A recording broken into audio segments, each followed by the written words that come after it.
All right. It is Saturday. You know what time it is. It's Technology Rox. Protected and connected. Kolby Walston, Advocate Security, in the house today as our guest as we cover all the things technology-based, home security. Kolby's a security expert that can help with securing your business. He can help with securing your home, securing all of the things. That's what he does, which is great because I hate doing those things.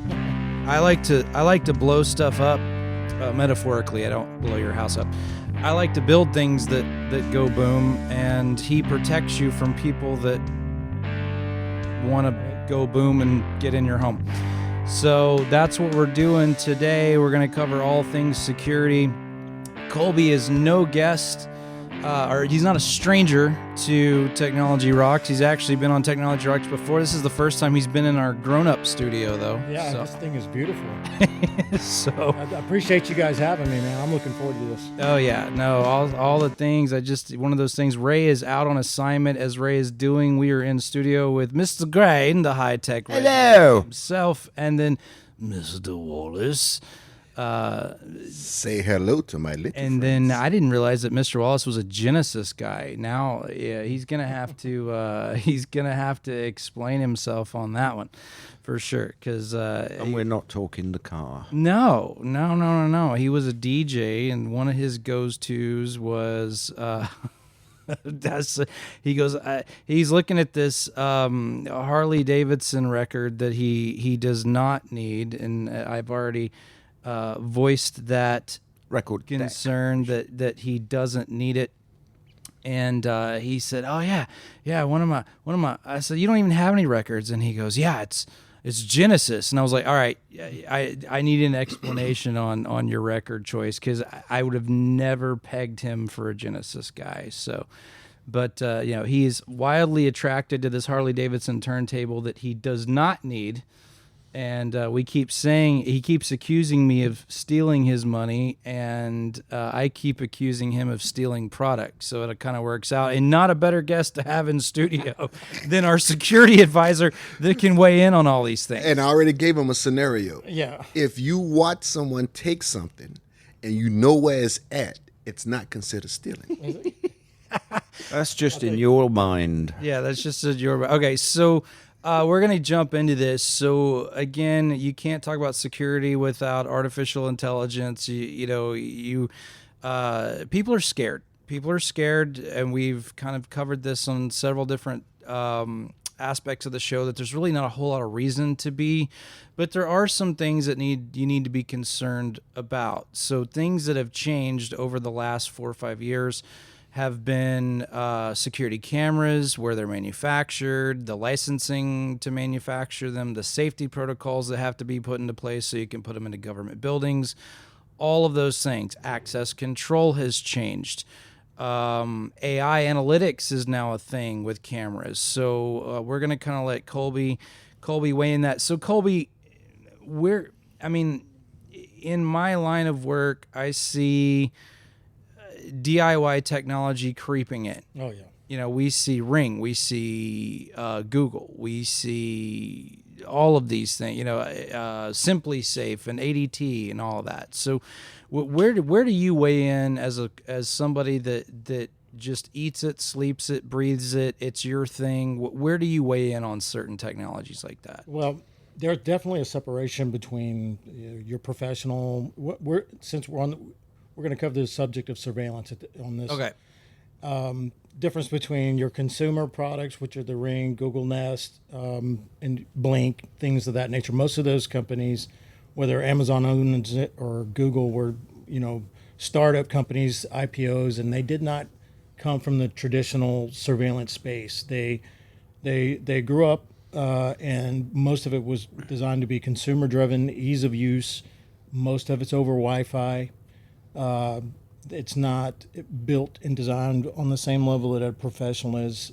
If you do, quite a bit. I mean, there's been a great evolution, especially with Ring is one that I'm extremely They have familiar the with. unlimited piggy bank. Exactly, they do. Well, they have the Amazon kind of money, so they're evolving. And the problem with it, and these are issues that kind of get exposed over time as people use it.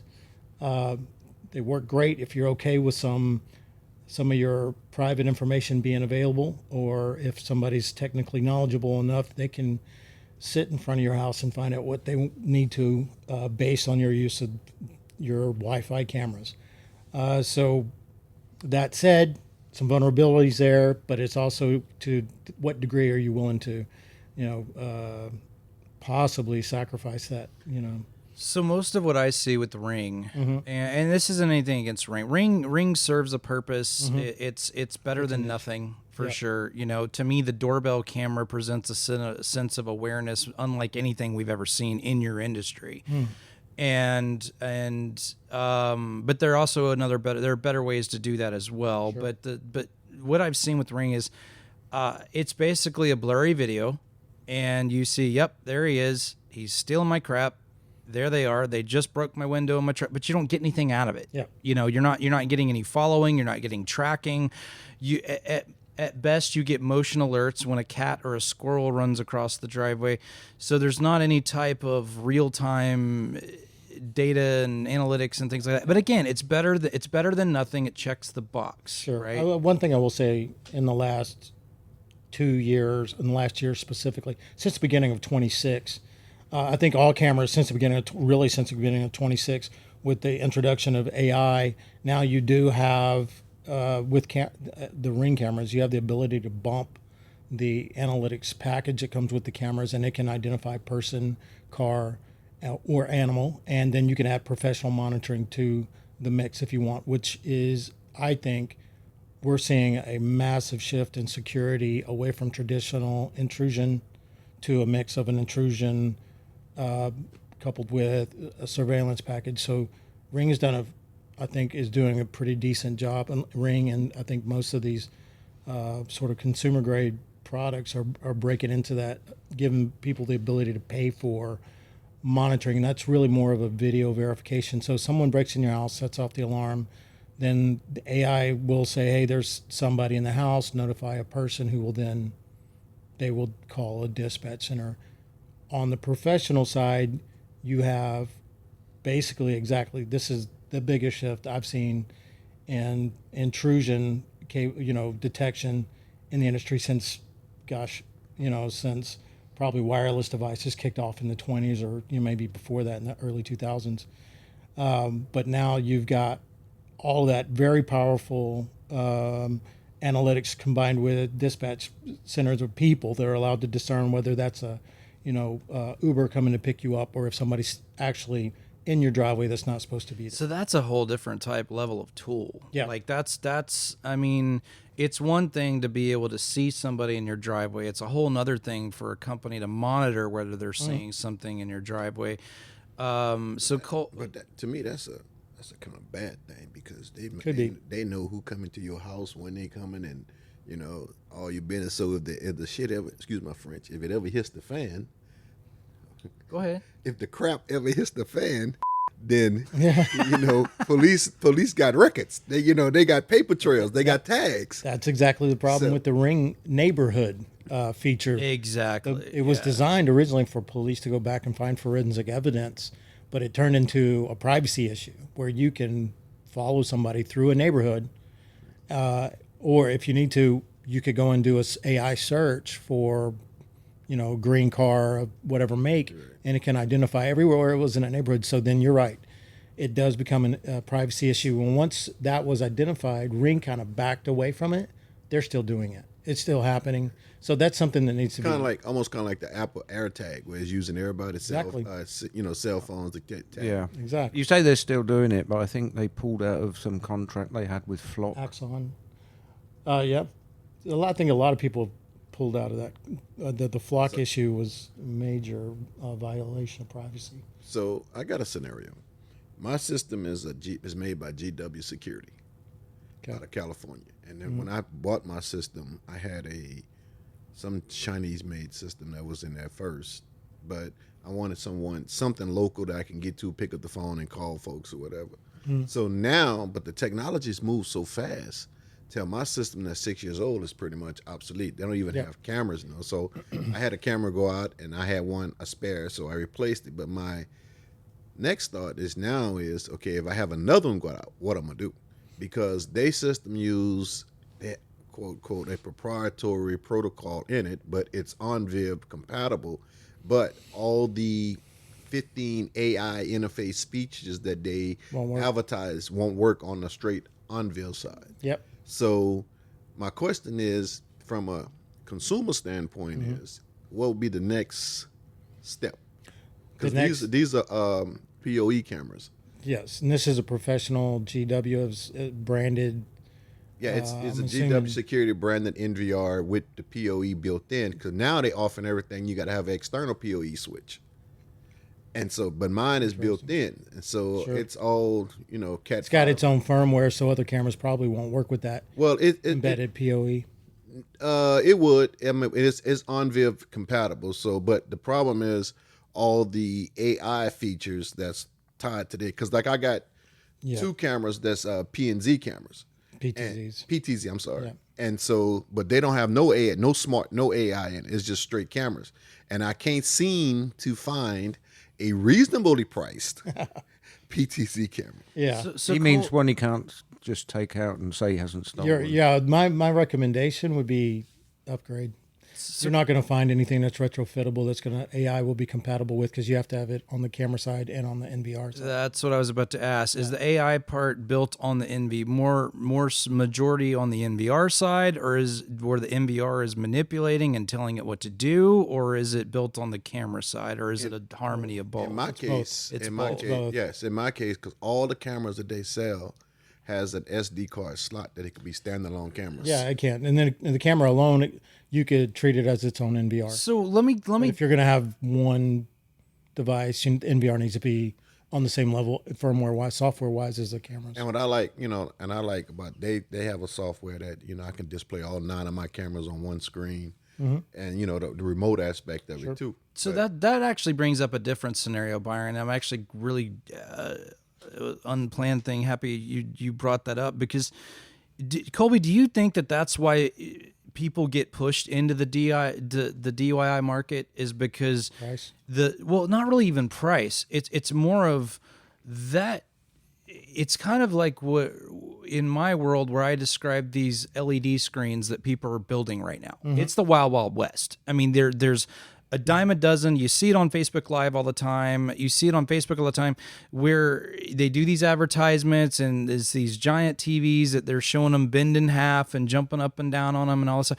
And it's all Shanjian Yu, whatever, LTS Direct or LTD Direct or whatever. Yeah. It's all different brands where you can't get anybody on the phone, things like that. Yep. And they could be out of business tomorrow. Yep. And that's the thing. And do you think that's why people lean more toward an Amazon or more toward a Nest or more toward one of those, because it's Amazon, it's Google? Well, look at the way that it went with putting in networks, when we used to put in Package and then Arachnus, but then Eero comes along, right? And fantastic, and Orbi and all those kind of things, and everybody's suddenly like, oh, I don't need to pay somebody several $1,000s to put in a network. I can buy one and put it in myself.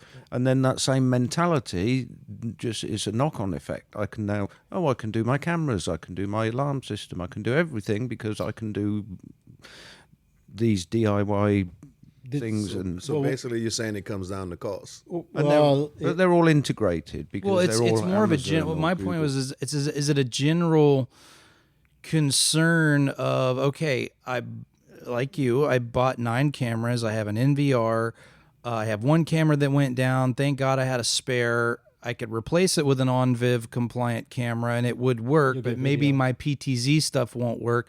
To me, residential PTZs without AI are useless anyway. Agreed. Because most of the time you're showing your buddies, oh, look at it, I can move the camera around. In my case, it's useless to have a PTZ on a home. Unless you have a live person. And you're right, because my PTZ cameras don't move. Right. I set them in the same spot and they don't move. Exactly.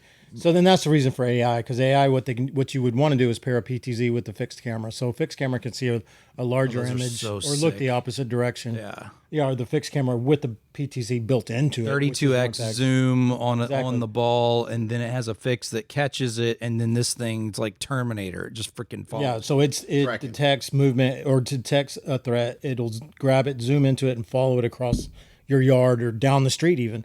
But let's go back to that branding issue you were talking about. Sure. Now, the branded cameras that you were just mentioning, I've never heard of. I've been in the industry 30 years. And They out of California. I spent 20 years as a director of product management and distribution and never heard of them. GW Security Yeah. USA. But I can. But they come from They come from China because it's made by. There's probably a handful of manufacturers in China that now have moved over to Vietnam to so that they're NDAA compliant, so they can be sold into specific situations the government won't allow. But I can guarantee you that is branded. I can look at the GUI on it and tell you, we compare it with this, and it'll work. But let me jump into when we talk about price and cost. Let me give you the illusion of the bad cost, and I'll probably be guilty of this. So say, Kolby, you come and tell me, this system that you have right now in your house, I can upgrade it to a compatible system for say $3,000, and I'm like, that's absurd. But think about it. I paid $900 for the NVR, and I got 9 cameras at an average cost of about $175 a camera. Yep. I'm back in the same boat. Yeah, it's the same. And what's happened is because of economies of scales, professional systems have gotten on par with the consumer stuff. The consumer stuff is just easy. The problem with consumer stuff is it's not the same quality. You're not talking cast aluminum, 5-year warranties. These things will last 15 years. Consumer grade, 2 years. You got to replace that thing. Well, as it starts to fall Which apart. you already have. You've already replaced your camera so 2 years in. It's 30 More feet than- in the air. More than that, because I've been there 6 years, so I replaced 1, 2, 3 cameras. No, So- four. That's And the one of difference them with them. was indoors. So here's one thing that he and I see a lot, and because he gets shopped all the time, like he'll come up with a Hike Vision or a Dawa or That was the first thing I had. yep. Hike Vision. Hike Vision, and that was one of the number one camera brands. Most are, Kolby, correct me if I'm wrong. Just tell me to shut up. No, you're right 100% until legislation come out banning Hike Vision from government installations. But they're mostly manufactured by Dawa and Hike Vision. Wasn't that the two those are number the two one? largest. Yeah, the two largest manufacturers. Because I remember when Kevin ran this Yep. S show, he said he went with Hike Vision because that was the number one blah blah blah blah bliggity blah. Massive. They're massive outside the United States. Right. Massive. Exactly. And so, but the thing is you can get that same model number on Amazon, but it's just one number off, and it's plastic. Yep. Plastic lens, plastic housing. The dome fogs up because it's not sealed. It's not baseball bat Been proof, there, done that. paintball gun proof, BB gun proof, whatever. Exactly. And that's the problem with what he's saying versus what a pro will do, what the other one will do. They have a test called the sledgehammer test on what they call vandal resistant.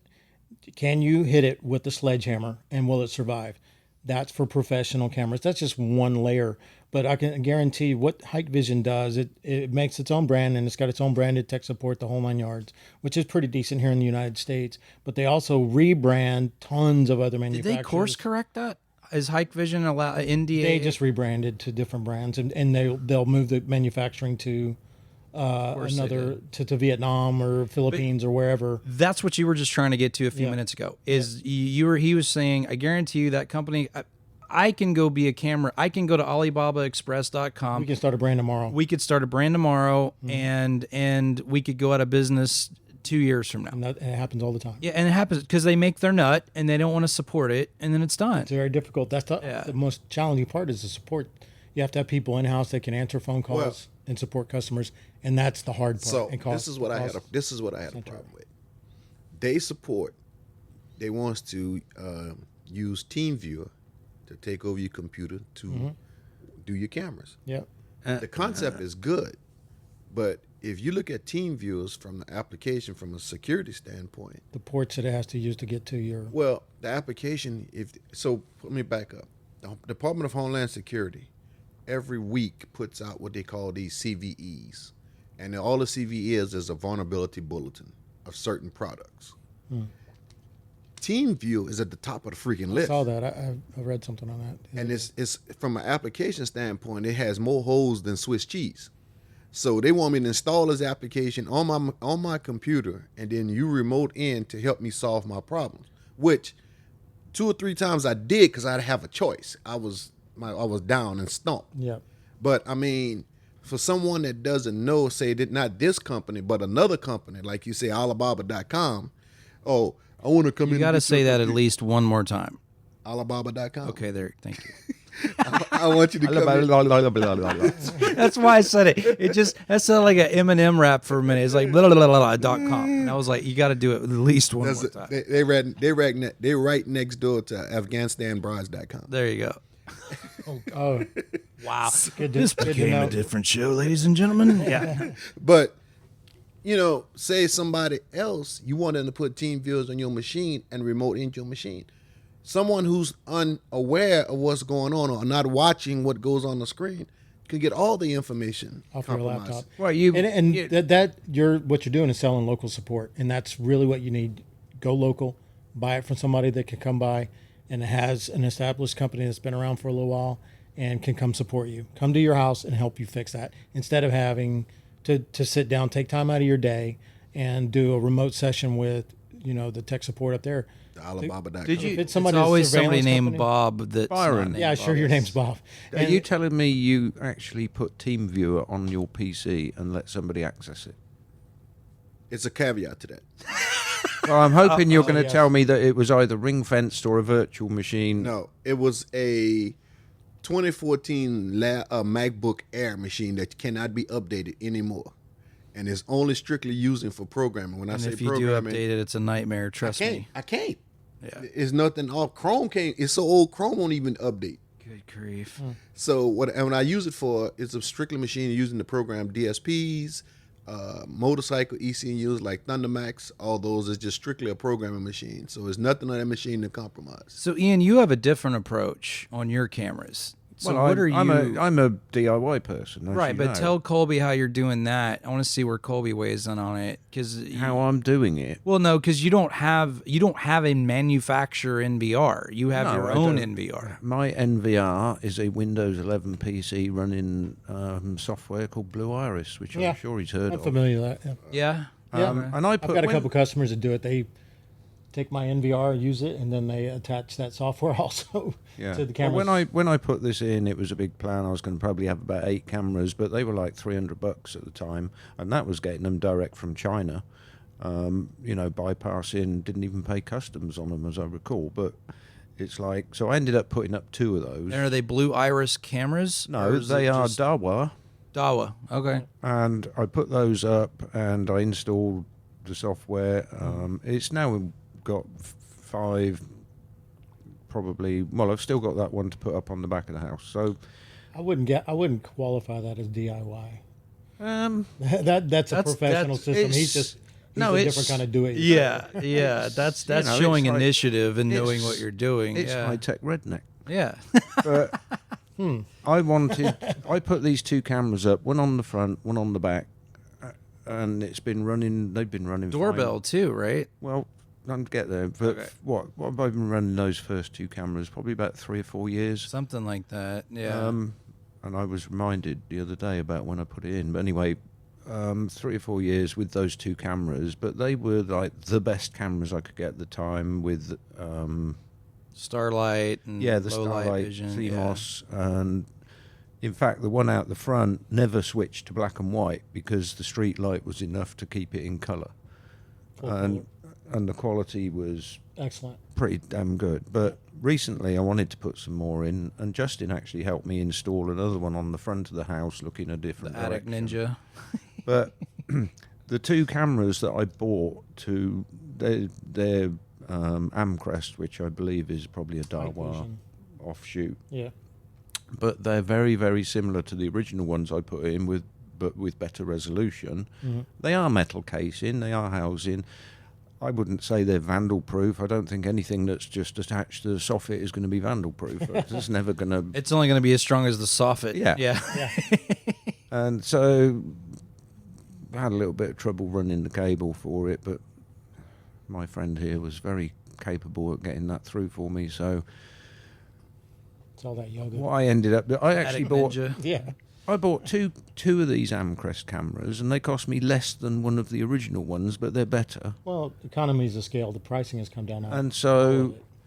what I did was I replaced the other one on the front with the second one of these. So I've now got the two new ones on the front of the house. Mm-hmm.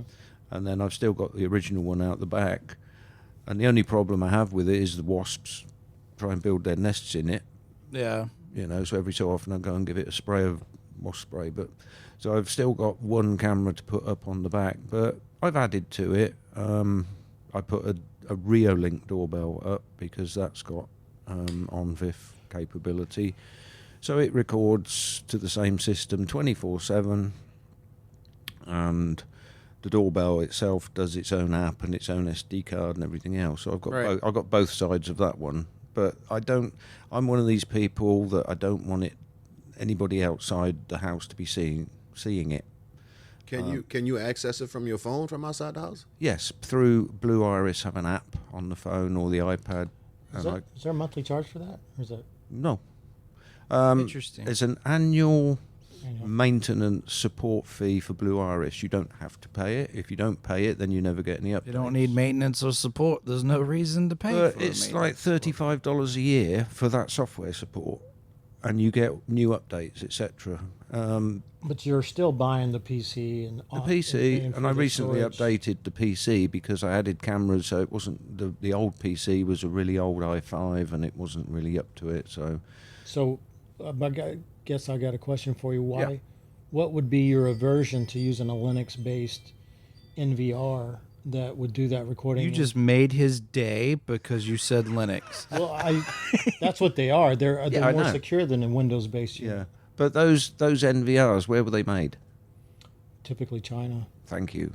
Yeah, But PCs made in China too, though. that's true. Say what? All PCs made Yes, in China. but they too. didn't install the software on it. I mean, Linux is Linux, Android is Android. It don't matter where it's installed at.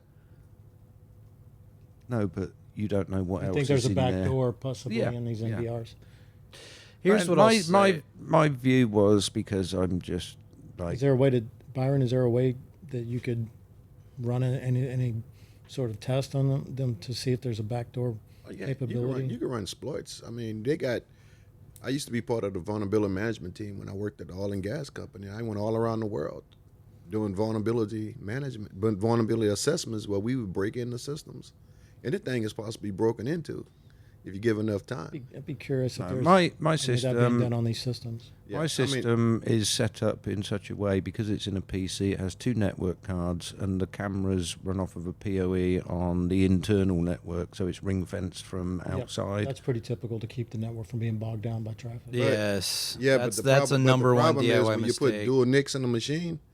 If one NIC is on the internet and the other NIC is not, it's possible that you can come in through that internet NIC and cross over and get to the other NIC through the box. Just figure out what the Now, subnet is, and then right. it's possible. Now, virtual, when you go VMware virtual, VMware bets they cold company, and they'll put they tie a dollar figure amount and saying if you go virtual and you dual NIC a machine, it's impossible to go from one NIC to another NIC within their software. But when I worked at the oil and gas company, even where I'm at now, dual NIC machines are forbidden. So You can't do 'em. Colby just said something I want to highlight. Where we see, or I see, or he sees, or I find the problem, just say, hey, call Colby.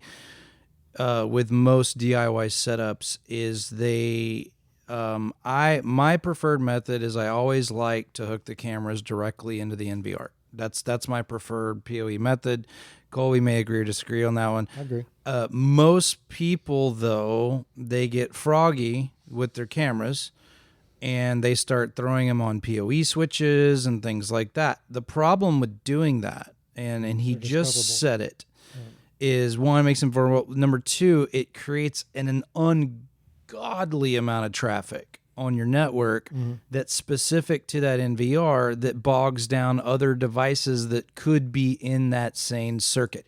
Sonos also has this same capability. When you hardwire Sonos, so switching a gear for a second, but when you hardwire a bunch of Sonos devices individually to a switch, it's creating a ton of crosstown traffic across that internet that will slow your internet speed. Cameras are no different than that because they're using proprietary language, they're using a certain speed, they're using a certain algorithm. They're always trying to ping the NVR because they're the subordinate to the NVR, and it creates this data pool that'll completely wipe out your network speed if you're not careful and it's not installed by a professional or someone like Ian or Byron that knows what they're doing. But that's why you want to lean on somebody like Advocate, because he'll if he comes in, he just and say you just want to have him do a health check on your camera system, and if he sees that, he's going to immediately point it out. He's going to be like, hey, your internet's slow, isn't it? Hey, and you're 100% correct, because when I was setting up my system, let it be made known on the calendar that Justin was correct. the CMS software that views the cameras, I first bought a mini PC, like a PC stick or whatever. Yeah. The Windows version was just too much. Let it be made known. It dragged. Beat PCs So with sticks. I ended up buying a Mac Mini and using the Mac version, which was less resource intensive. And it performs 100% better than the act. Because I had the mini PC, which I know it was stretching the resources of the machine of this PC processor on that one. Yeah, it was like it was skipping, it was freezing, it was every certain part of the day stop for like 2 seconds and then boom catch up. Then my air conditions on the camera. Someday they wind up. Yeah. Someday they turning slow. Another day they running full speed. Yeah. So. Which still happens now with the Mac Mini, but I don't think it's the PC's part. I think it's just the latency in the network from the NVR back to the PC. Viewing it, yeah. Well, and that's a challenge as well. The network gets bogged down. Then you log on with your phone to your network, and you're trying to get your phone to go through the Wi-Fi to your machine and get that image spooled up on the subnet, the substream. And and it sits there, and you get an hourglass, and they're like, it's not. I mean, customers tend to be, it's not working, and that's not the problem. The problem is your network. Yeah, it's the latency. Yeah. So, since we got that in the cost, let's rewind to the everyday user. Okay. So, if you had to recommend a system, say just hypothetically a 9-camera system, a budget-friendly system for everyday users. Name brand and cameras and setup architecture on a generality standpoint, what would that look like? I would probably go with something. I would stay away from. I mean, except for specific uses, I think that there's brands out there like Reolink is a good one. Lorix is just hike vision. So if you're going to use a Reolink or a Dahua, which is Chinese, but Uniview is where I would lean, something, because that's not a Chinese manufactured brand, and it's NDAA. Is it the same compliant. as a LumaView, or is it? It is a LumaView. Oh, it's a LumaView. Okay. Yes, and it's a branded LumaView, and they've created and I was talking to my wife about, they've done a really good job. Oh, the building doorbell is insane. Yeah, they've done a really good job of building a support network, of branding, and everything. It is just Uniview, but it has especially for local support. That's with the number of dealers that they have throughout the country. It's a really good brand. It can be budget friendly. It's all about technology. It's about how capable do you want the system. But in terms of analytics, it's top notch in that regard. Of course, it's all about how much money you spend. But if you just want a basic surveillance system, I would start with something like that, and I would get a professional install it. That way you can get a service when you need it, instead of you having to sit down and take the time to do this. This guy would come out, charge you $85 for a service call, and just say, "Oh, I'm sorry, your camera's either bad, you need to replace it. This is replacement cost, or it got dropped from the NVR because it needed to do a firmware upgrade or something of that nature." But that's what I would do. You're looking at spending, I think, with install, a couple $1,000s. You can get less, but you get what you pay for. I always recommend going with at least middle of the road price wise. So what are you talking about per camera, Kolby? $200 per camera. $200 a camera. $220 a camera. Yeah. My point, the problem, the heartache I had with the people I use, the GW security people, is that they have a large database of cameras, but they only work with certain NVRs, series NVRs. Because they have different manufacturers for each. That's what that is. And so, like, my NVR is only 6 years old, and they don't sell cameras for it no more. That's right. It's probably Dahua because they got booted out of the United States and purchased. Their American entity was acquired by an American company, and they rebranded. So they're available. You just got to know where to look for them. So Kolby, is the dust settled on that?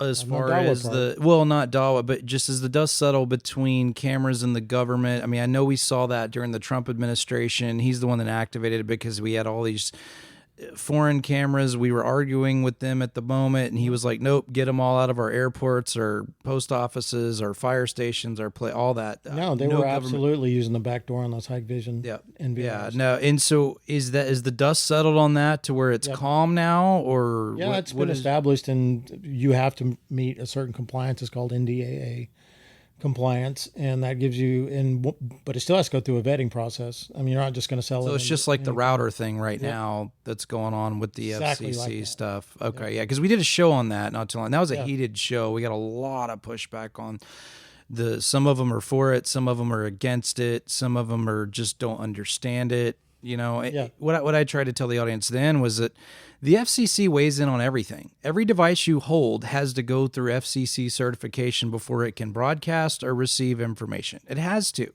before it can be sold here. Routers are no different. Agreed. See, my point is, I'm more for standardization versus regulation. You know. Well, that's what it is, though. But that's what it's not that they're regulating to put their finger in a pie. It's that they're trying to make sure that before things come into the United States, that there aren't people that can get into those things to create havoc. Not just for you personally, Byron, or for Ian, or for me, but for infrastructure is what they're more worried about, right? Yeah, I think what you're looking for, though, is products that give you the ability to mix and match. Is that what you're looking for? Or what your desire would be if best case scenario? Yeah, but I want availability is what it is. Yeah. You know, like the situation I'm in now. Go with the brand. If I lose a camera right now, I have to go buy an OnViv camera, which... Yep. That's like Bluetooth. It's a standardized protocol so all cameras can talk to NVR. But I have if I'm replacing a smart camera, I lose my smarts. You know what I'm saying? I just need to be... don't want to upgrade every time something new come out. I just want the reliability and the longevity. And there's other brands out there. Axis, Hanwha, those brands Hanwha used to be Samsung. It's a Korean brand. As I was growing up in the industry as a product manager, I used to private label specific brands that are still at some of your well-known distributors out there. They still exist today. But they're also made by the same manufacturers. But Axis cameras, Hanwha, Pelco was a American-made manufacturer, but of course they're so expensive they're not as well known anymore because they got overtaken by Hikvision. Because Hikvision, basically the Chinese government would give them money to drop the prices on their cameras, so people moved wholesale towards that price point. Well, once NDAA compliance come back, their price point goes back up, and all of a sudden everybody moves back over to the middle. But they bought the market. They absolutely did. Dahua and Hikvision did. You want to hear something that's funny? So we went to, when I was on the vulnerability management team, we went to Chengdu, China. Yeah. Don't you know we had MacBooks? That's what all the tools ran on because they're Unix-based tools. Yeah.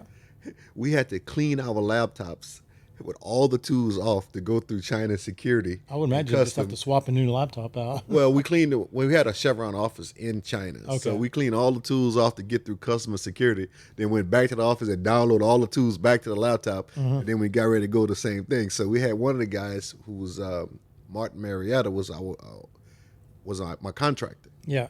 And so he was going through customs, and the guy was like, well, what's your name and this and that? He said, you already stole all the information. You have it. What you asking me for it again? And I'm like, out at the airport, right in the customs, and I'm taking 10 steps back. I am not with this guy because I do not want to go to jail in China. That's hilarious. But one of the things I want to talk about was vulnerability. Why I don't want to say I would stay away from the Rings and Blinks of the world because they have their utilities. And if it's an acceptable level of risk to you, then I think that's something definitely you can use because Ring works, just flat out it works. but it also does have its flaws, and there's specific issues that I was having a discussion with Justin about this Flip.io, and I thought that was interesting, and I kind of started digging into it. And there's a lot of people are saying that when they order an Amazon package, a lot of time when the Amazon truck pulls up, their doorbell camera will go out, and then they'll deliver it and be gone. And part of it is because of what you call the Apple tag. People buy an Apple tag and a very high end piece of something to be delivered, and they will rob the truck en route because that Apple tag will tell them where the truck is or isn't. So the trucks now have a device that will basically create a denial service using radio frequency, or with the 2.4, I guess, is what they're using. And they can do the same thing to a doorbell camera, and where they just overwhelm it with requests. So it can't transmit, hey, there's somebody at your front door, it's on Wi-Fi. So the recommendation that I also would give to everybody is do hardwired equipment. Stay away from the wireless. Well, if you can. Wells Fargo's armored trucks use the same technology.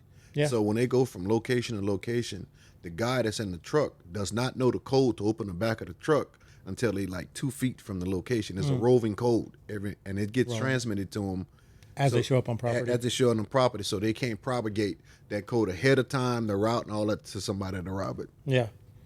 Yeah, but that was one of the vulnerabilities. We were asking the difference between the pro and the consumer. Consumer has a lot of holes. Yeah, consumer is not is nearly as locked down. The other problem with consumer product, and then even getting product through your local not local alarm company, but a company like ADT or Simply Safe.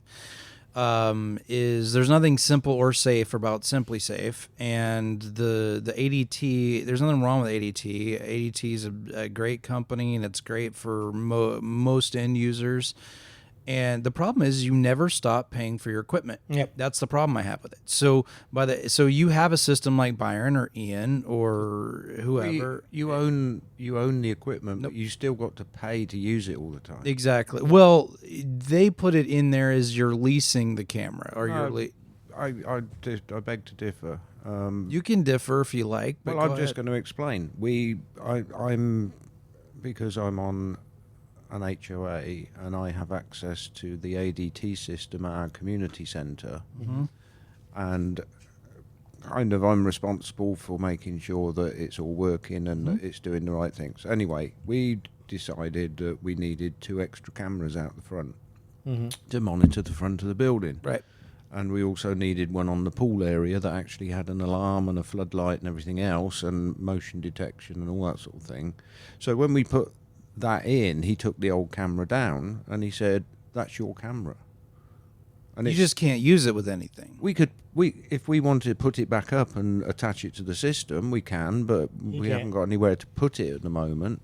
But it's not costing us anything, and it won't cost us anything to add it back to the system. But it's the same thing as a cable box. It's not usable anymore. It's just not usable anymore. Like you can't hook that up to your NVR at home and it'll work because it's an ADT proprietary thing. The way that they set that up is it's got an IMEI number or something of that nature. But it's like I'm saying, it is our camera. It's sat in a box in our closet. Right, and I'm not denying that. But how those companies so that's a commercial infrastructure. So it's written a little bit different for that. But the way most of those people approach, like Vivint, for instance, how most of these people approach is you go into those things. And they say, hey, we're going to give you I don't know why they say they're giving you the equipment. 3 free cameras or whatever. That's how they get you, because it's the hook. If you're signing up for a service. I mean, you might as well just sign up for the service, and they say that service includes 3 cameras and whatever. Right. Well, but it's not free. Once you stop getting the monitoring cameras, they're not going to work anymore. It's like Epson giving you a free projector mount, but their projector costs $500 more. Right, but say like your system will, because you own that equipment, you installed it, and it's not designed to only work with their back end. ADT's cameras will not work anymore. Yep. Once you stop that monitoring service, that's it. That's it. So their alarm panels are the same way. Yeah, and I had the same problem when I was in a rental house. It was Brinks, and when ADT bought Brinks, they went up on the price. So I canceled the monitoring, and the panel went dead. Yeah, everything stopped. It's the same thing with your light switches too, like automated lighting, automated everything.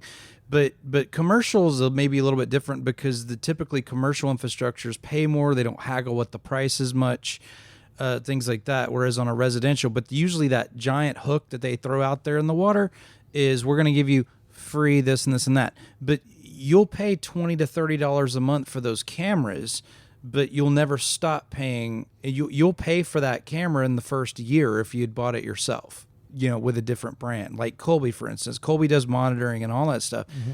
And if he sells you a camera system, Kolby gets flattened by a truck tomorrow, it's still your camera system, and you don't pay for it by the month. I'm with Home Pro, and what Home Pro does is Home Pros just test all these commercial stuff to work on their systems, and then they'll sell you. And you want, like, say, you want smart locks. Oh yeah, you getting Yale smart locks all through the house. Oh yeah, at a jacked up price. Yeah, I sell the same. I don't necessarily do that. I look at what you can buy it for on your own, and you pay the same thing with me. That's what Home Pro doesn't proprietary no equipment at all. They just get regular manufacturers that work with their system, and they use a alarm.com website background, which I haven't figured out the integration yet, but I just think it's alarm.com with a Home Pro custom interface on it. Alarm.com is my interactive provider as well, and but you're not leasing your cameras on that platform though, right? No, I sell it to them. But if you're using alarm.com camera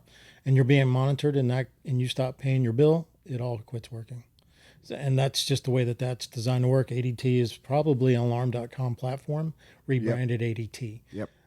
But and the way that the Yale locks will work, but what the way they're designed is you just register them on the alarm.com app whenever you're doing the installation, and it basically works through the Z-Wave network.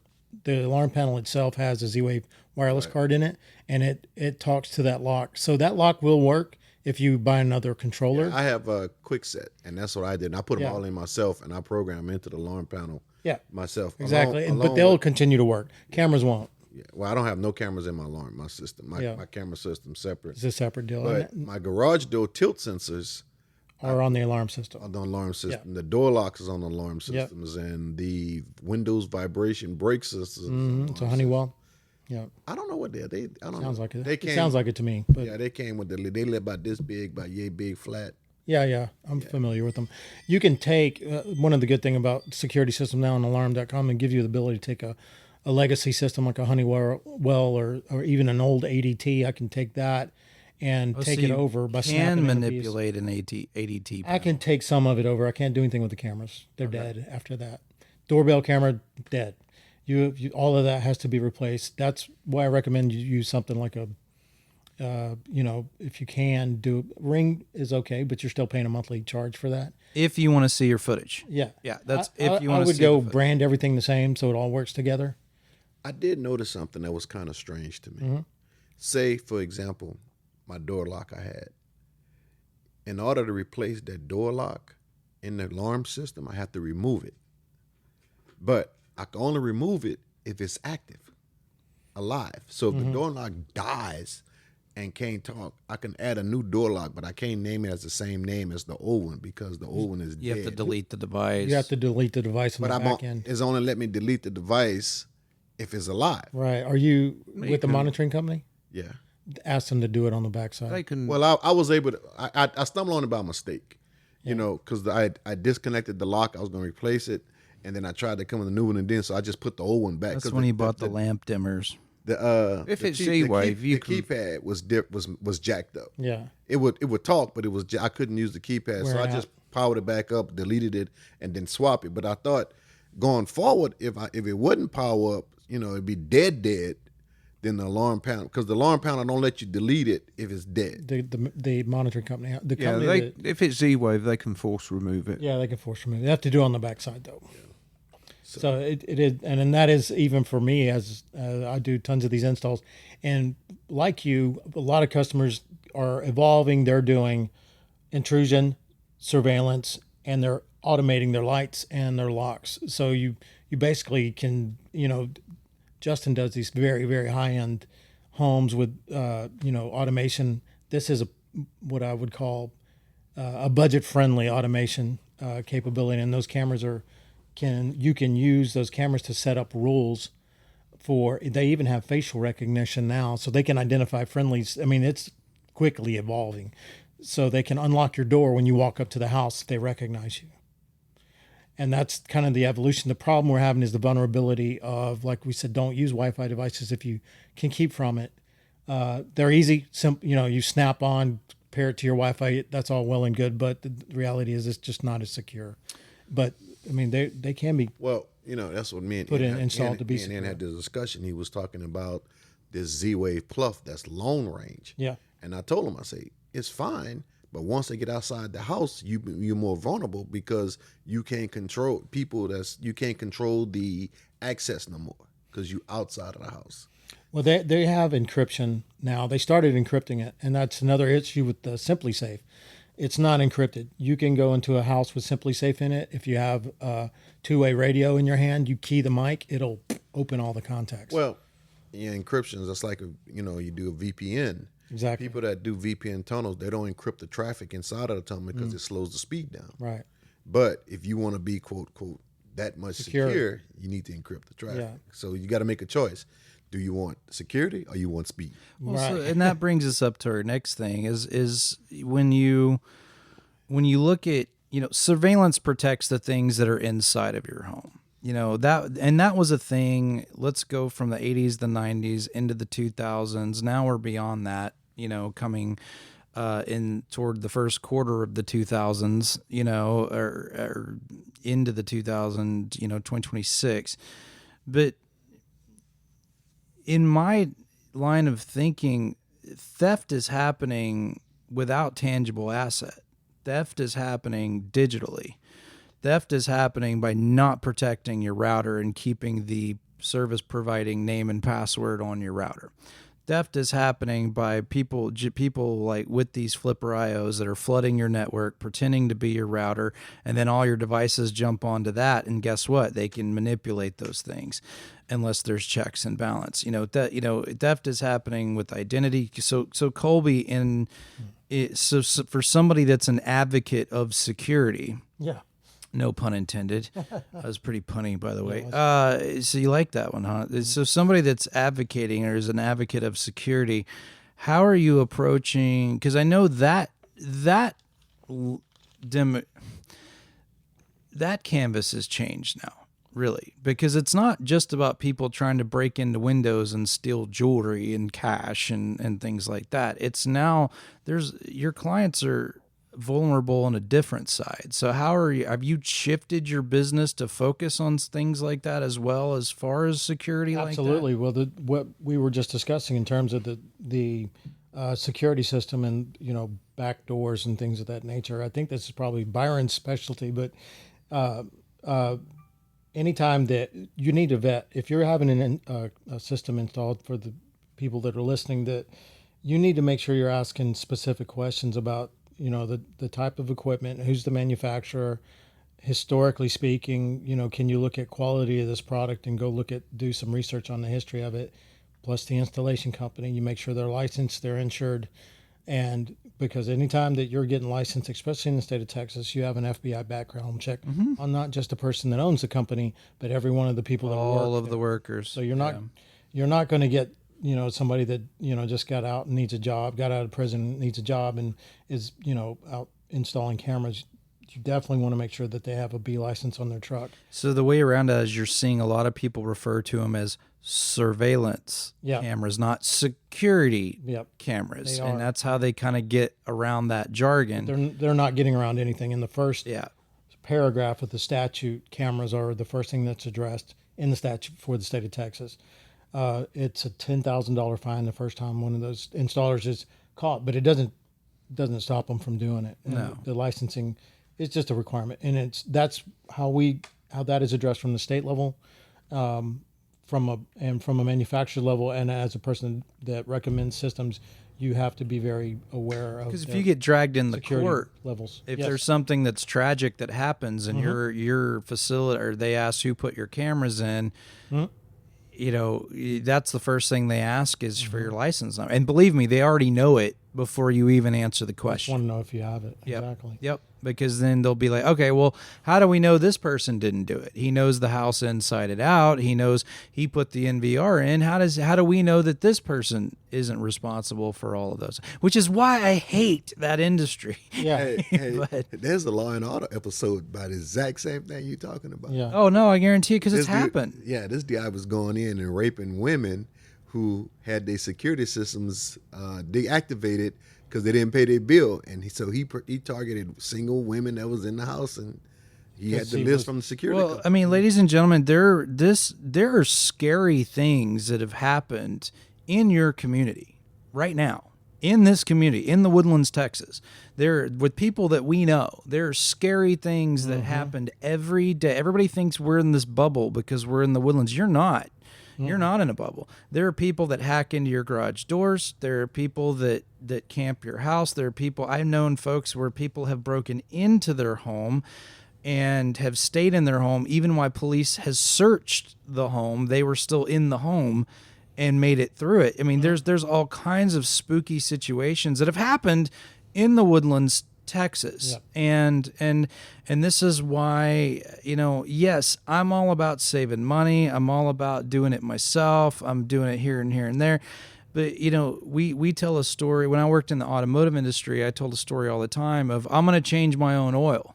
I'm going to change my own oil. And then I had to go, I get the oil, I get my, oh crap, I got to go buy a jack. And then I got to go buy a jack. Then I got to go buy jack stands. And then I use the wrong tool to take the oil valve, to take the plug out. And then I strip the plug.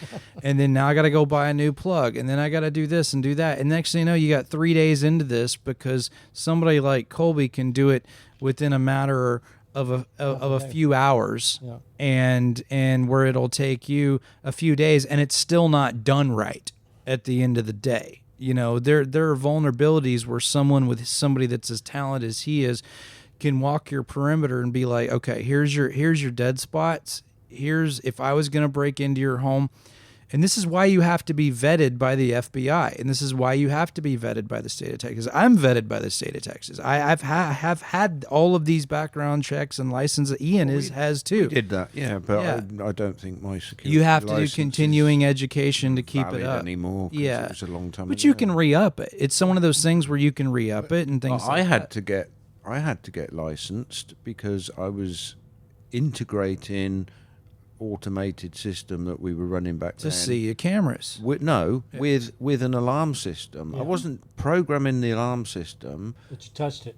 but You touched it. Yeah. Yep. It was like connecting to it with so that if the alarm went off, it made the lights flash on the front door and crap like that. Yeah. Yeah. And so I had to go off and get a license. Yep. But believe it or not, physical security on the commercial side has a whole bunch of different variables. They even tell you how high the fence has to be around a facility. They even tell you what floor your data center should be on. If you have a 10-story building, they tell you what floor the data center should be on. Number 7. 7 or 6, correct. For you're high enough from the flood, but you're low enough from the tornado to take the roof off. So, Interesting. Kolby, you brought up a point. You touched on it a little bit, and then in the modern day, you are seeing more people, and we get these clients a lot too, where it's, I don't want it monitored. I want to just have an alarm that goes wee wee wee, and I don't want the monitoring. So essentially, it's a freaking car alarm. That people ignore. Right. That people ignore. I mean, and I like to compare that as well. It's like when I hear a car alarm go off in the parking lot, I'm thinking, dear God, would somebody just shut this stupid thing off? Not, let's jump into action and grab our firearms and figure out if there's somebody in distress. It's not that. It's this thing's annoying. Yeah. And it's going to be more annoying for you in the home as it's going off than it is for the person that's got earplugs in and a hoodie and a mask and everything. So, yeah, that's one of the things I was talking about in the evolution of the security system. Now things are migrating towards adding surveillance, which used to be just a nice way to watch people steal your stuff. Right, so you get broken into. You don't know about it till after the fact, and you go back and review the footage, and in high def, you watch someone steal your TV. Yep. So the solution for that is monitored cameras. There's three, probably more layers, but three that I use, which is a video verification. So you have an alarm integrated with the surveillance system. Alarm goes off. The dispatch center takes a look at the cameras and says, yes, there's a person there. They dispatch. Now you have a video verified break-in. That elevates the call at the police station where they will roll a car. There are 90% of intrusion systems that go off turn out to be false alarms, and that's the reason that you don't get any response from HPD or Harris County. So what? Oh, there's Mrs. Jones's house. She opened the door to let the dog out again. Yeah, exactly. And so you get the video verification, and they say yes or no. No, it's just a false alarm. Don't worry about it. And then you have virtual security guard, where you have either it's scheduled or it can be constant security, like a security guard on premise, where AI interacts with a real human being. You get detection on motion when something's not supposed to be there. They'll look in. And I got a phone call this morning for one of my clients saying, hey, there's a black SUV in his driveway. We're calling to verify that. So we take a look at his cameras, and he says, yeah, that's supposed to be there. That's a limo service picking us up for, to go to the airport. And this guy happens to be an NFL football player. Right. That happened this morning. Right. And he knows for a fact nobody's getting close to that house. Right. Without him knowing about it. And if he's not there or if he's asleep, the police are going to be rolled. And they had they had dispatched on that. Cops were on their way, but I stopped them because Home Pro calls you. We have the alarm going off. Do you want us to send the police?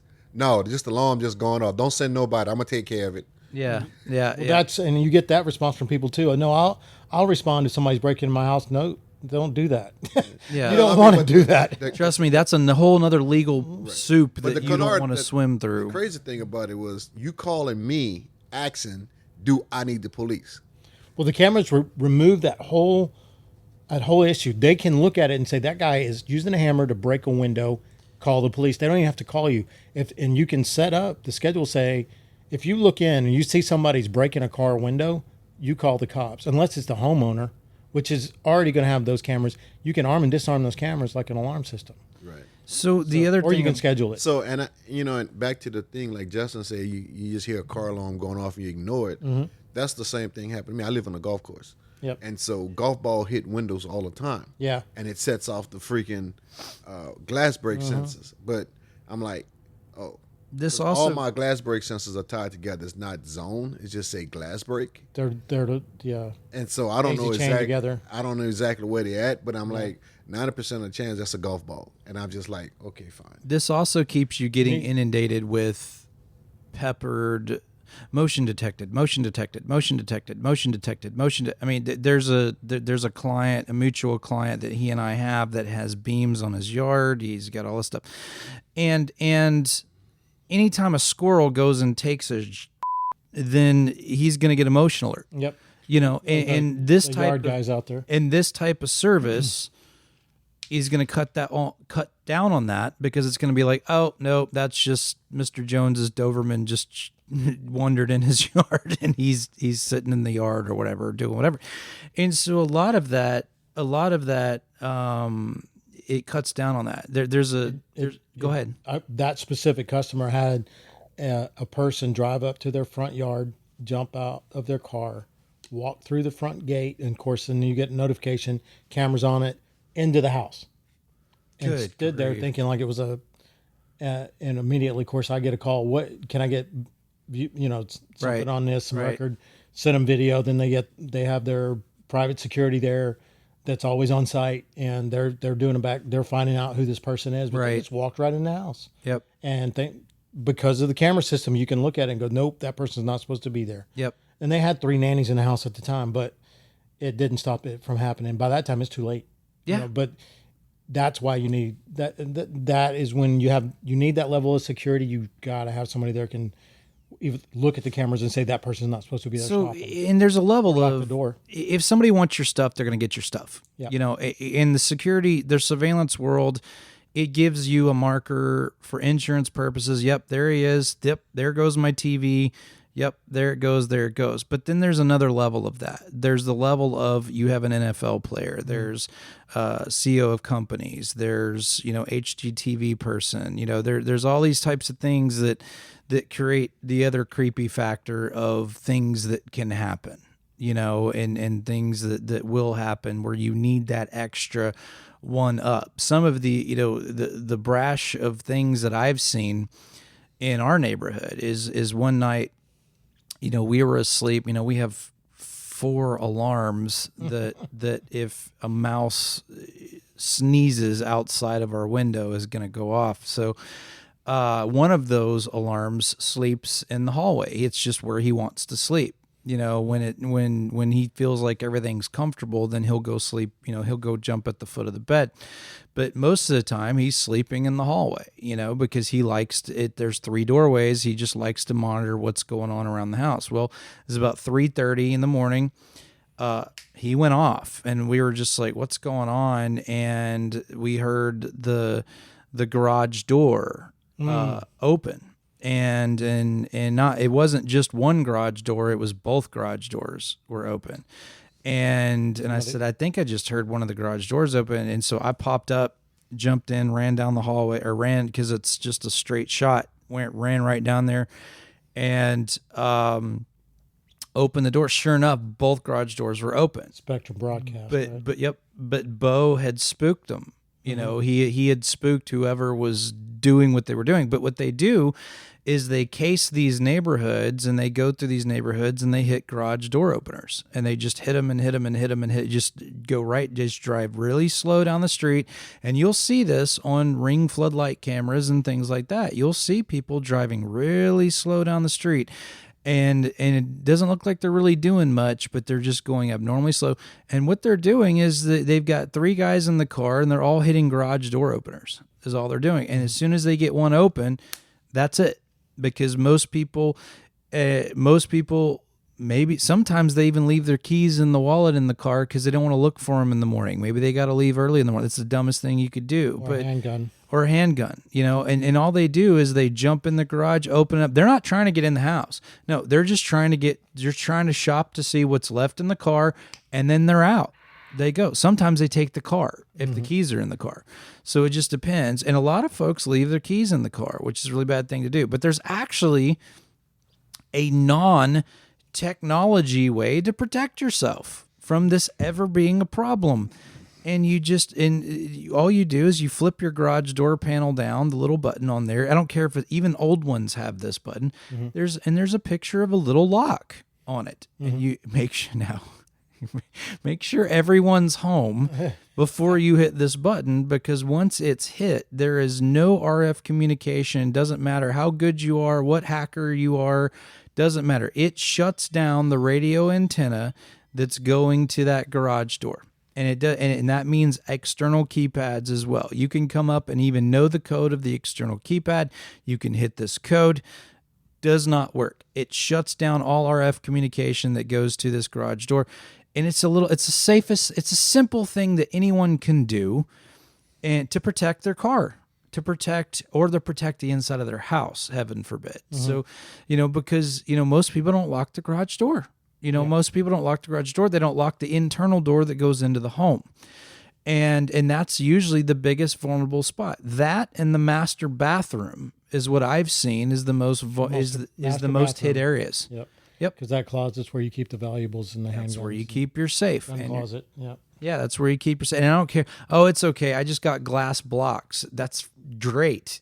I can take those out with a chisel and be in your house in less than 5 minutes. Blocks. Yep. Yeah. No, and that's the thing but there are simple things that you can do where you don't have to be technologically advanced to do it. And one of them is hit the damn garage door lock button. Just hit it. If your wife's home, you're home and your kids are home, hit that lock button. They're not going to get in your garage. They're not. It's impossible. It's physically impossible for them to get in your garage. That was one of the reasons why I put tilt sensors on my doors. The little 10 sensors, like $50-something or whatever. Yep. But the problem with that I'm having on one door that I use a lot now, it's a mercury-based thing, and the mercury tilts, it makes the contacts. when the mercury goes the other way, it doesn't make the contact. So now, what happened is it's sticking. Right. You know, it's a delay. You need a reaction. carbon monoxide detector in your garage. Because his Run that wife, bike with the doors down or something? no, his wife had the car running and the door wasn't open yet. And I drove up, and I'm like, "Where you going?" She was like, "I didn't even know the door was down." So basically, what you telling me, if I wouldn't have came, you'd have just She'd put have been the truck in asleep through the reverse door. Yeah. and went straight through the friggin' door. That or been asleep, Or one of the that. two. Yeah, but it's Yourself but to sleep accidentally. Yeah, my one of my neighbours we had a power outage from storm or something, and she was out the front, and I was talking to her, and she said, "Oh," and I said, "Is that your car running?" She said, "Yes, I'm charging my phone, but of course the garage door is closed." oh, good golly. Yeah, so she's charging her phone by running her car in the garage with the door closed. And I said, "You need to turn that off and open that door ASAP." Now. Yeah. Yeah, because it's only a matter of a She few said- minutes. She said, "How am I going to open the door?" And I said, "You're going to have to let me in." And I had to run in and like cover my face and go through and pull the door open. Oh, it's just, I said, Yeah, "You That's just-" scary. Back to cameras. I've got all these cameras set up. I know all they are is surveillance. Like nobody's monitoring them, and all it can do at the end of the day is provide evidence for something that happens. So that's where he can weigh in on that. Yeah, but what I was going to say is prior to putting this system in, I just had a little Logitech camera above the front door. Yep. It Good old Logitech. It was just to see if Usually things how were it starts. delivered, and if they weren't there, if somebody had come and picked them up, you know, the old porch pirate monitor type thing. Yeah. But that thing used to, I mean, if you subscribed, you could check footage going back a month or whatever. But if you didn't subscribe, you still had 24 hours. Yep. Same thing with Ring. Same So thing with one this. day, and this is 2021, we came home from somewhere. It was already dark. And we came home, and then a little while later, some constables turned up next door. And there was some kind of incident. And I said, "Oh, let me look at the camera and see what happened." So I look at this, go back, and then I downloaded it, the footage from this camera, and it's bad because it's at night and it's grainy and everything else. But it had, even though it was indoors, it has audio, and you could hear the audio. And I went out and spoke to the constables. I said, "I've got some video footage if you want it." And they said, "Sure." So I emailed it to somebody next day. I got a call from Montgomery County Prosecution Office on Friday or Thursday. Oh, so this last is week. recent. Yeah, no. This event was Oh. March 2021. Right. And I gave them that footage then. And I get a call on Thursday or Friday, saying they want me to go and testify that I provided this footage to the constables because they are now prosecuting somebody. Wow. So it took 5 5 years. 5 years. But at 5 least years. it's happening, I guess. Yeah, but it just, it's like you save something and give it to somebody, and then it comes in useful at some point. So there's a situation commercially. We've talked about this. I don't know if we've talked about this on season 2. We've talked about it on season 1. In fact, I think I talked about it with Kolby. There is a local tractor dealership that was being, relentless. I mean, they were getting hit. Like once a month, twice a month, then it became 3 times a month, then it became twice a week. And these are bulldozers that are being stolen. Like we're not talking about little lawnmowers and weed eaters. We're talking about, they're not going after that. They're going after bulldozers and Zero-turn whole motors hogs and zero-turn motors and all this stuff. And this is a well-known, and in fact, it was on the news. And so, they used what Kolby is talking about, and because they had live security guards. They tried that, didn't work. They had cameras and basically just did what everybody on this show has just said. Yep, nope, there they are. They're stealing my shit. So they did that. They had that. Oh, sorry.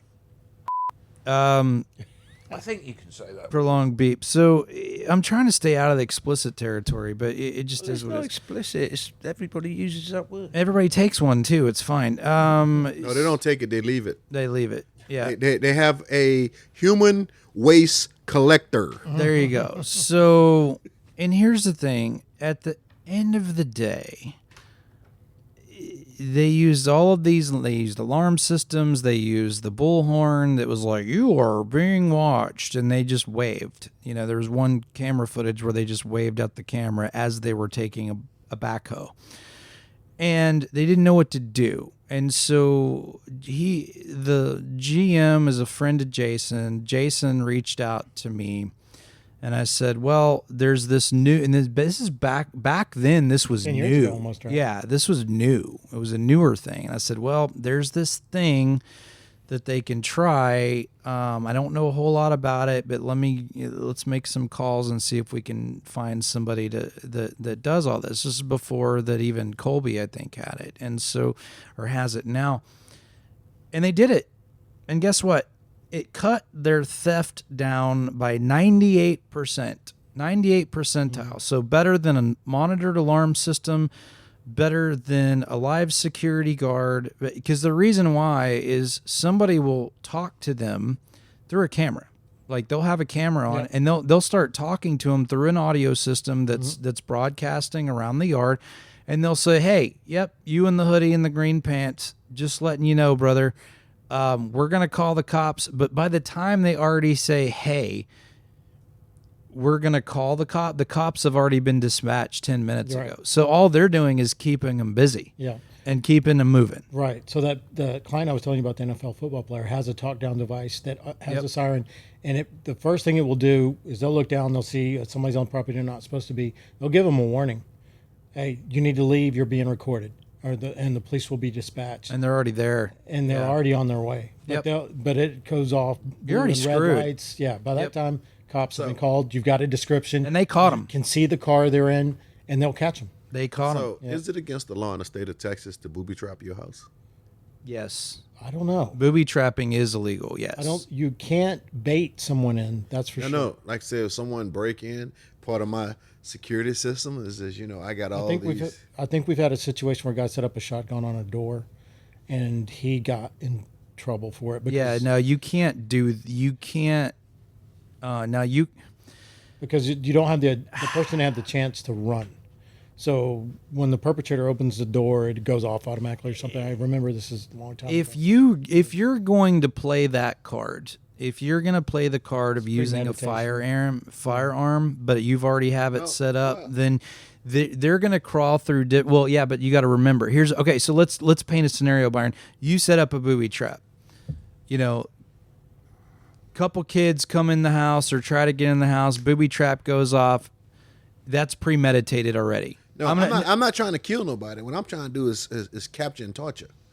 Oh no. That's even worse because that's premeditated. The statement alone is premeditated. So that's what I'm saying. So the thing is if you're the other part of that is if it's somebody that's an innocent party, it's a senile person that goes in the wrong home, it's a child, it's something else, and that person gets hurt, you're really screwed at that point. But you don't want to pull a firearm, even if the person in their own home, you don't want to do that unless it's an absolute last resort, because it can be a legal nightmare for you that will just bankrupt even the person that has the right to do it. Somebody that carries a firearm, some of the members in here carry firearms, things like that. It's what I'm saying. Somebody that knows about firearms, that is the absolute 1,000% last thing you want to do. The best case scenario is they get the hell out of your house. You call the cops. You call somebody like Kolby, and you fortify the border. I guess my question is, what does your booby trap look like? Yeah. I'm a Louisiana slugger type dude. Right. So I want to catch you, do the net drop down, and while you're in that net, just make you think twice about coming back here again. Right. Yeah. I ain't trying to kill you. I want you to live so you can remember this ass whipping. That I think is a different situation. That's a difference. Yeah. But you're talking lethal force. Yeah, I mean, stay away from it at all costs. I ain't trying to. There was a situation up north where somebody had fallen through a skylight. They were breaking into somebody's house, fell through a skylight, and I don't know what they were trying to, or where they were trying to get. Well, no, they fell in the kitchen. They fell in a knife block, and it went through their leg, and they sued the homeowner. They sued them, and they won. They can sue you for injury, bodily injury, and things like that. So, if somebody gets in your house, maybe not a bad idea to make sure they don't leave it, but that's the reason why. Well, in Louisiana, I know when I lived in Louisiana, I had the lawyers. You couldn't shoot nobody. They was in the house. So the common to drag people into the house. Yeah, the common joke was you shoot them in the job, you shoot them in the doorway. Just go ahead and pull them and make them fall inside the house. Yeah, drag them back inside. That's a deal here too. This is just to cover all your bases. But it's if you go to any firearm class, they will always tell you it's the last resort. It's like it's. You want to avoid that as much as possible. Again, if somebody wants your stuff, let them have your stuff. That's the thing. Is there's nothing we're dying for. There's nothing we're putting your, my brother Jared, not Jason. I mean, the thief was lucky he didn't try to do this to Jason. Mm-hmm. And those are the members that know Jason in this room would side with me on that one. They're lucky it wasn't. It'd have been some slow walking and flower bringing. Yes, yeah, no, they because you want to talk about tenacious. It's that guy, But my brother was in. He used to preach for a congregation in Greens. Bio, and that's a very rough part of town, and especially in the evening time. And they had just finished services. They went out to dinner with another set of folks, and Will was just a baby when this happened. I mean, he was just a little guy when this happened. Actually, no, they didn't have him yet. The other family had a newborn with them and another child with them, and there was a guy that walked up to him in the parking lot. Asked him, a couple foul choice words. Said, "Hey, is that your truck? Blankety blank, is this your truck?" And he said, "Yes, sir, it is." And Jared was armed. Jared was armed, and he immediately the ladies. One of the kids had to use the restroom, so the ladies were kind of trailing behind him. Jared kind of held his hand back, like to stay put, and because preachers are.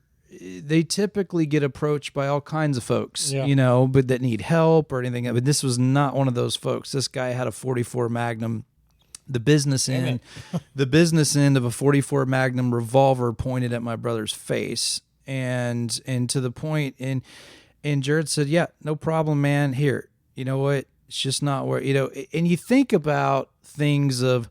I would do this. This is what I would do. This is what I would do. Man, I would have done that." And Jared was on the business end of that, and he says, "You know what? Every one of those things cross your mind, and the best thing to do is hand him the keys. The best thing that you can do to hand him the keys, because your wife's back there. You have another family back there with children. You have another, and you have all these guys. Oh man, I'd have dropped the dude. No, you wouldn't have. You wouldn't have. And Jared's not a weakling. Jared's 6 foot tall. And not a small dude, and trust me, you don't want to be on the wrong side of that.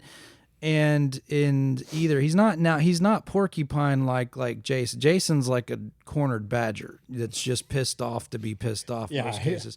But he just needs to get some anger out. Right. He's just looking for an excuse. Yeah. He's looking for an excuse to get anger out. But Jared's a little bit more passive, and hand him the keys. His truck was gone, was never to be seen again.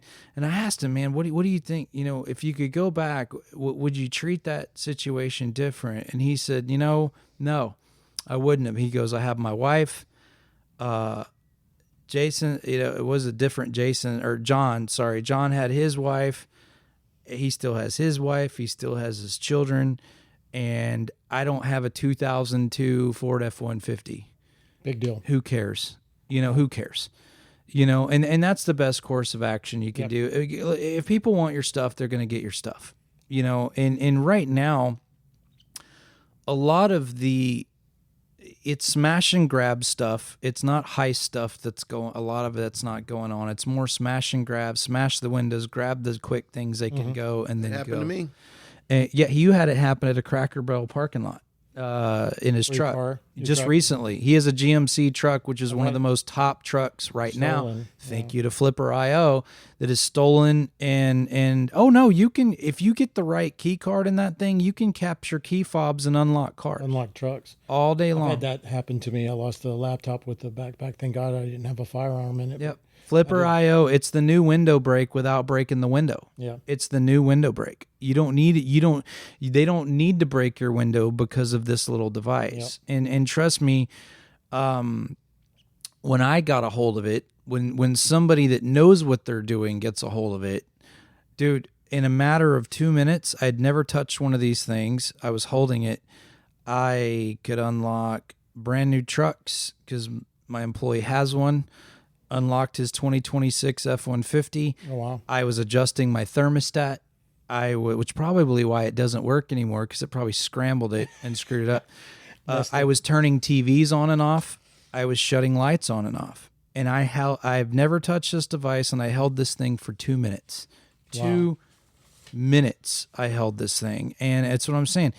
And you can capture somebody's RFID when they're doing a wireless touch pay. Yep. If you have Grabs a it. reader, you can grab that. Gas stations, Yep. up to 25 feet away. Yep. You can just be sitting in the parking lot with this little guy Yep. and just capture. Catch And your feet. Yep. Key fob. all it does is capture key fobs, and it can capture RFID numbers. And it's a thing. Again, People are getting very tech savvy now. There's a thing out there called Monitor Ring that you can buy off of GitHub, and if you put it up in a wireless situation in your home, it'll read all the traffic going back and forth to your Ring camera or Blink, and it will sit there and give you the entire script that you're reading. And if you have somebody's very technically savvy can take that code and turn it into an image. jeez. Yeah, so that's another thing that's So if you have indoor cameras and you're walking across the room at night half naked or whatever, then guess what? you can take that. Yep. Yep. It just looks like ones and zeros or A's and B's, whatever, to the layperson, but to somebody that can interpret that, it can turn it into an image, and you can see what somebody's cameras are looking at if they're Wi-Fi. Yep. Yeah. No, and that's the thing. So Kolby, what do you do? You hardwire it.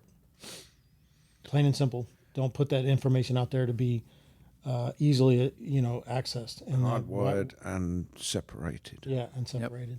Well, if you separate, make sure you 100% separate. I like your VPN or your not in dual NIC machine. dual. Yeah, I like that. I like that idea. I need to come up with put together something that addresses all of those things, cybersecurity and the security in the home as well. So Kolby was talking about camera monitoring. So this is now available for any existing camera system now, right, Kolby? So anybody can add this on any age camera system, any type of camera system, like Byron's in Byron's situation. He's got one that's older. Doesn't matter. You can do it. Doesn't matter. Probably the most secure way is to use a bridge of some sort instead of opening ports on the router. But you can do that. Because any idiot knows everybody uses port 80. Right. They do. And that's literally how they look at your camera. Or point, what is it? Is it one port 140 and point 80? 545 for the RSTP stream, but it's, but that you're right. It's port 80 100% of the time. Always. If you tack on a bridge, it basically isolates it, and you put that onto the network, and it has its own communication. Change your damn passwords, guys. Get away from the default. If you are using an Xfinity router, an AT&T router, I can be in your network without having the name and password in a matter of seconds. I can, and I've done this at Starbucks before. By the way, Starbucks, lock your crap down, because this is back when I went to Starbucks. I think you can use Wireshark for that too. But Well, the problem with Wireshark though, Wireshark will capture the packets. Yeah, and you can sit there and find. But you need a 3-day class down to decipher the packet. Oh, but They change it. seriously they offer a 2-week class on how to interpret the information that Wireshark captures. it's I easy. took it in college, so I can sit down at wire and watch the packets come in and get the password one letter at a time. But all you can even do it easier than that. All you got to know is look at what their subnet stream is. You look at their Wi-Fi network, hit your information button, see what IP address their gateway is. And if they're on a 10.0.0.1 or a 10.1.0.1, then it's Xfinity. Yep. And then you put admin and then password or admin or admin password 1234 and you're in. You're in the router. And that goes for the same homeowner. If you're a Uverse guy, it's 192.168.1.1. That's all it is. All I got to do is type that in. 254. 254. Yeah, 254. Thank you. And that's the thing. It's just, and you're in the Uverse. See, I had that problem. What I used to do. I get, we have Optimum. So I do TiVo on all my equipment except for the gateway. Oh, God, the TiVo. That's the best thing since sliced bread. Stop it. Yes, in the 1980s. Hey, The best thing since sliced bread was toast. With cheese, with melted cheese. Yep. So, but what I was doing was I was using the gateway, going to my own router and using my Wi-Fi subnet.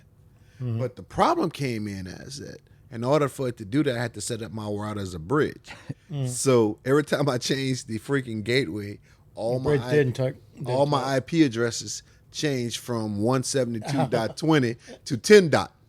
And so I had to go and because all my IP addresses are named with the devices. I had to go back and redo it. And I was like, man, I'm not going through this no more. Yeah. So I just accepted the 10 IP addresses and just let it roll make it static, and that's what you have to do. But all you really have to do is change your gateway password.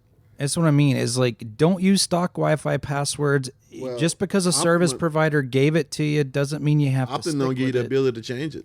I used to on my old router. The service guy, I gave him $20 to give me the freaking password, but the new service, they don't even know it. Jeez. Yeah. See, to me, that's so bad. Yeah, that's bad. It's, it's too easy to change it, and if you can't do it yourself, call somebody. It'll cost you $100. It costs you to go to somebody's house. They're there 20 minutes. Yes, you have the inconvenience of all of your devices jumping off the network, and you got to put them all on, but it's worth it. It's worth it. Yeah, now, I changed the router password on my own personal stuff. Well, sure. But the Optimum stuff I used to, but I can't no more. Yeah, no, you are more susceptible to getting hacked even now digitally than you are with somebody actually breaking into your home. But both are equally important. So, why? And the only way you can 100% ensure that nobody grabs none of your information is to be 100% off the grid. I mean, you got to be, because it's not, in the network world, we use this term, it's not if someone is going to break in your network, it's a matter of when. Yeah. So your job is to put up as many roadblocks to deter someone. To make it not worth their while. To monitor his while and go somebody. The more friction you create, the less likely they're going to try. All right, Kolby, top 5 mistakes you see in your industry. What do you see? Top 5 mistake. I would say probably the lack of overlapping fields of view on your surveillance system, mostly in commercial settings. That would be, and then the other one would be default passwords and backup power supplies. Even on your NVR. Backup power supplies. So you have 15 minutes to an hour's worth of power on the surveillance system or security system. Most security systems have power in them, backup power in them built in, but not surveillance systems. So you want to have that ability to keep recording when the lights go out, because a lot of times, and it's not uncommon for somebody just to pull a service at a house they're about to break into. It's attached to the outside of the structure. It's easy to do. Just loosen it and wire yank cutters. on it, and it comes loose. Yeah. Anybody can do it. Anybody that's been an electrician for any amount of time can do it, or knows one. That's probably the main one, and not doing a test on your surveillance/security system on a regular basis. Make sure all your batteries are up to date. Make sure all your cameras are actually working. So look at them. Clean them. Yes, and keep them clean. And that, if you can find somebody that offers a service package for, a monthly fee or even a quarterly to come by and clean the lenses, clean the cobwebs off the cameras, it's worth doing. Justin, I got a camera that's 30 foot in the air that I need to be clean. Yeah. You call Kolby. Yeah. I got a pole and a ladder for that. Well, actually, no. Don't Justin put this camera up. Don't do that. No, Jason put That's it up. another thing, Don't is get putting the that cameras too twisted. high in the air. You want them serviceable, but you want them too hard to reach easily, but you want them serviceable. Yeah, especially you right put 'em before too high you, up, you end up especially right before you have surgery. Yeah, exactly. So Call a buddy. that's another one. Yeah, I often see cameras so high up in the air. It's like, it's kind of like the You light get a on great the- viewpoint, but you can't really see anything with the depending on the detail. resolution of the camera. Yeah, even that. And Yeah. that's another one. The choke point of your resolution is your display. Yep. So if you're looking at cameras on your phone, you're going to see whatever iPhone's capable of. Pretty much, we're still doing it on a handheld device. If what you want is a pretty decent sized monitor, 55-inch or bigger, with the 4K system. If you can go higher resolution than that, great. But you're not going to get to see that resolution unless you have the display that can handle it.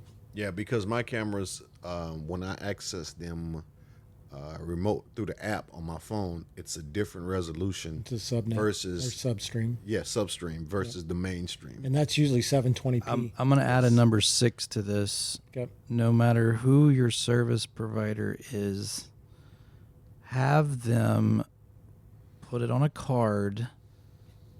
Yes, a physical thing. Your NVR username Password. and password, your gateway username and password. One of the most common things Lost passwords. that he and I see are lost. I don't like to do this, which is why I have a Kolby. But if he gets, he gets pulled into a lot of bigger stuff and things like that, and I have to go out, and if it's a quick fix, most of the time, okay, do you know your username and password of your NVR? Maybe I didn't even put it in, but here's the thing. Guys, these are security things. They are designed to even keep he and I locked out. Mm-hmm. And if you don't know this information, it is not an easy thing to obtain, or you're going to pay somebody like him heck of a lot of money, because he's got to go to each camera and take it all apart with the security screws, and then push a itty bitty reset button on the inside of it to reset the username and password. And he bills about $200 an hour. Exactly. You do not want to pay $1,500 to go have that done. You're 100% correct, because on my actual NVR, I created, instead of using the username, I said, I'm going to just create a pattern. Yeah. God dang it, I forgot the pattern. So I had to go to my desktop computer and remote in and create another password with again administrative privilege, so I could go back upstairs to the NVR and change the pattern. Yeah, no, but I had like 5 administrative passwords because I forgot the password to all the other 4. One of the things a good service provider will do, regardless of whether they're the best in the industry or they're up and coming, but one of the things that we do is at the end of the day, we hand them a card or we hand them a USB stick that has their Servant username and password on it, their camera username and password on it, and everything else. And trust me, I don't want this information. I don't want to keep it for you. It is a vulnerability. Okay, I don't want to keep that from you. Or I don't want to have a copy of this. I can if you want me to, but I don't like it. And neither do people like Kolby. Kolby doesn't like it either, because again, it's a vulnerability. It's a vulnerability point that you don't want out there amongst their employees or whatever. And one of these things is because what it does is it saves you money. It saves you money to have that information. If somebody like Kolby comes in, he said, "Okay, do you have the NVR user ID and login?" "Oh yes, sir. Hang on. Here you go, Kolby." He's in like fun. He can do whatever the heck he wants with it and change whatever you want with it if you have that information. And don't ever put yourself in as an end user. It doesn't matter if you're not using Advocate. I would highly advocate for using Advocate. Another punny joke. But always, as an end user, ask your service provider for your gateway information. If they put an NVR in, your NVR information, your Wi-Fi login, username, password, all that stuff. And if they don't give that to you, that's a giant red flag. You don't ever want to create a hostage situation with your service provider And yes, it's happened. Yes, it happens all the time. Yes, it happens more often than you think with even bigger companies. But you always want to have that data, especially programs like Savant, Crestron, Control4, all that stuff. You always want that information, because if that dude gets flattened by a truck tomorrow, you don't have to pay somebody like us thousands of dollars to reprogram your entire system. And that's what'll save you time and it'll save you money.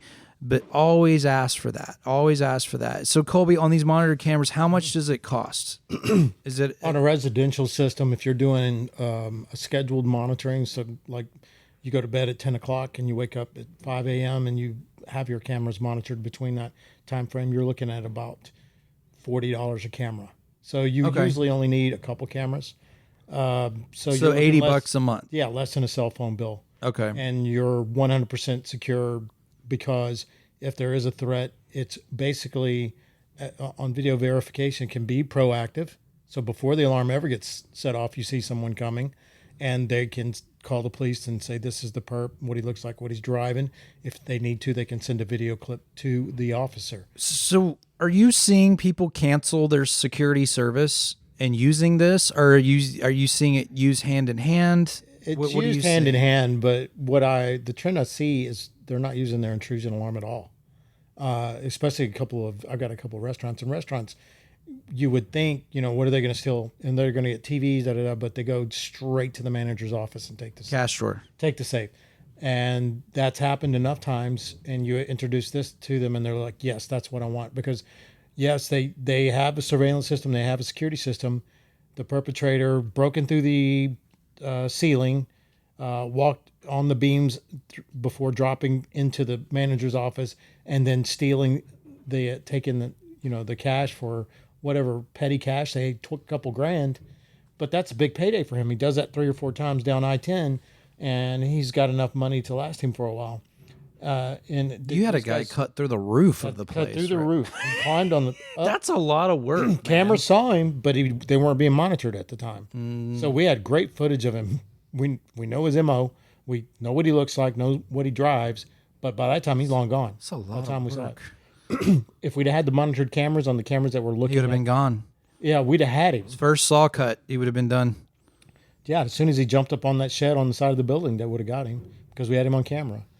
But the way it worked out, they did eventually catch the guy, and the video surveillance did help in the investigation. So $80 a month for 2 cameras. So you're not saying is closer to $150. So if I'm thinking on a residential, if I got a fence line that's open to a retention pond or a walking trail, that would be a first one. Yep. And then my second one would probably be my driveway. Yep. Right.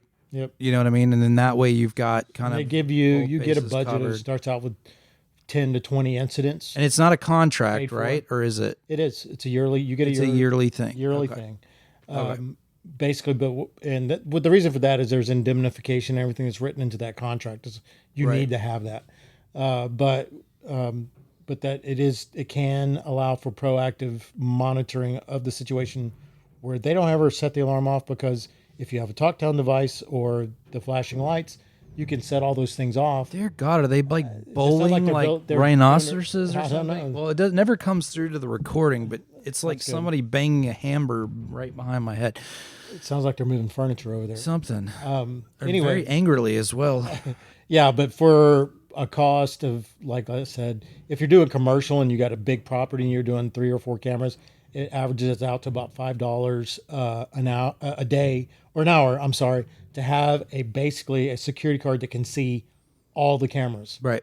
And then give you a response. And they could call you first, or you can have them call the police first. It just depends on what you want to do. So you got a list of notes over there. Did we hit everything? Is there something that we didn't hit everything. There's a lot to. I mean, we did talk about the shift and the consumers' requirements and the way that security systems are headed. AI is one of the things that had discussed earlier. Okay. And people's fear of it in this situation, it's a tool, and it is. They need to embrace. That's what we've kind of said thus far: is use it as a tool, not as a tablet of stone from Moses.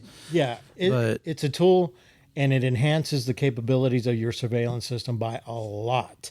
So don't be afraid of those things. Make sure that you're pointing your cameras away from your home, not internally. I don't ever see, I've had customers don't want cameras in the house. I personally Not a say fan don't of do it. Never. Yeah. Never do it. It doesn't matter. Especially in Like, I would- Byron's house. You want to do a baby cam or nanny cam? Okay. I do. Just realize those cameras might be seen by somebody or they're probably recording audio too. So don't do anything you don't want played back to you. I do have cameras in my garage. I got cameras in my garage though for the That's reason. in your garage. That's not Well, in it's your because house. he's But- looking at his mistress. No. And He lives in his garage. Yeah. That too, but I got have two a, show I- bikes. I have a door on the that comes from the outside, Oh, that's and the eave of the house, that. the heave of the house is so low. Yeah. Till if I would put a camera, it's just easy for somebody to reach up and grab it. So I put the camera on the inside of the door at first. That was my first thinking. Now I got MyQ, and they Yeah. had a MyQ camera on Amazon Prime for like $15. Battery operated outdoor camera. So I bought it and I stuck it on the outside of the door, and it's on a magnet base or whatever. But I mean, if you still grab it and yank it and walk away with it, I still protect it on the inside. So Yeah. I mean, that's all right. I mean, that's still I like MyQ. I personally like them. But again, we're running into that situation with a wireless camera. Hardwired cameras are the way to go. In your Or- case, where you probably have a lot of high value items in your garage, monitored camera might not be a bad way to go. Simply for that peace of mind. You don't. well, especially they'll tell your wife to open the garage door. Yeah. Yeah. They'll say, yeah, you got a car running in your garage. You might want to open the garage You door. may want to open the garage door. And if they're the same company that's monitoring your security, they can open it for you. So, yeah.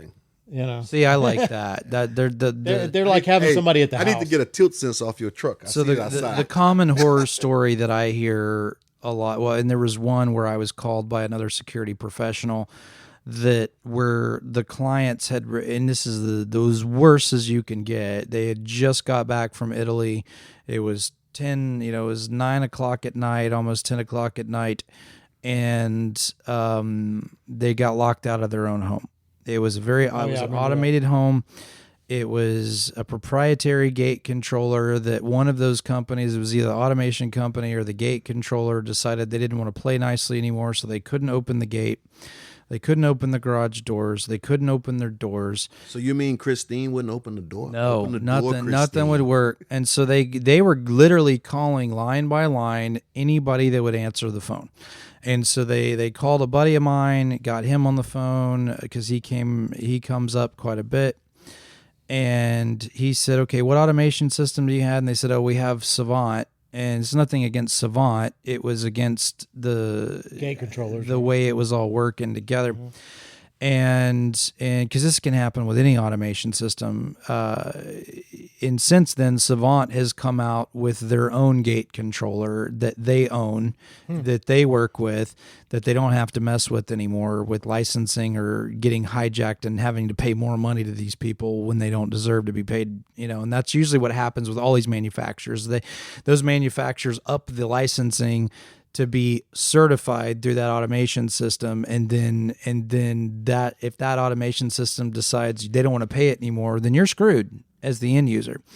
So there's a typical method to my madness when coming across home automation and home security. So anyway, Jesus calls me, we go out there, and I'm looking at everybody. It's 10 o'clock at night, and I'm looking at everybody like, well, this is stupid.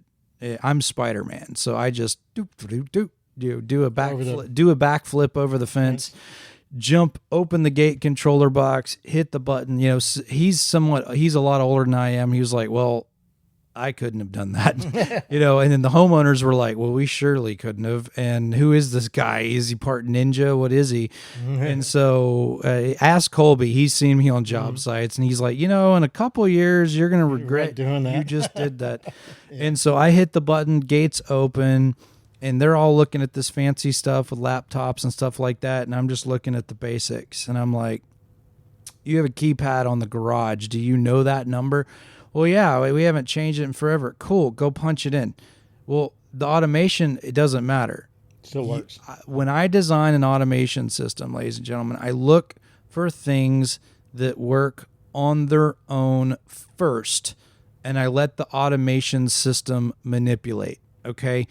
MyQ, 2-in gate controllers, Doorbird, things like that work standalone on their own. Lutron lighting. I don't like to use proprietary unless it's sanctioned proprietary by the brand. And so when you get into this situation, because for this very reason, this actually scared the crap out of me, because I was like, damn, these people, they locked themselves out of their house. Do you remember the movie? But you know what got them in their house? A $7 keypad that they stuck on the side of the wall, and their garage door, of course, was not locked. So they got and then opened the door. Now they're in their home. And I said, do you at least know the alarm code? Yes, we do. Okay, where's the keypad? Well, it's 100 steps that way. Okay, you're going to tell me where it is, because you probably can't get to it to disarm it the old-fashioned way, and just, help me help you. And then after this is all over with and you're in your home, we're going to come back tomorrow and tell you how to get out of this mess. And that's what we did. But they couldn't even get in their own home because of all of these substructures that weren't maintained. The licensing for Savant wasn't maintained. The 2-in gate code had expired.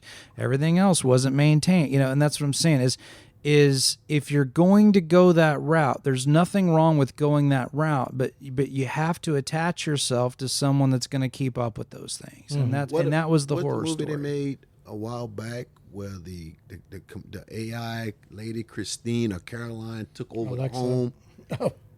Took her the whole home, and it was supposed to start out as a prototype, and then it started learning, and then it just started doing all. Oh, I know what you're talking about, but I don't remember the name. I think her name was Christine or somebody like that, and it was like. And then it decided it was smarter than the homeowner, and it started. And it needed to protect the home instead of the homeowner, and that's a cool story. So here's the thing, Kolby. I hate to ask you for a second date, but we're gonna ask you for a second date. Okay. We like the first one.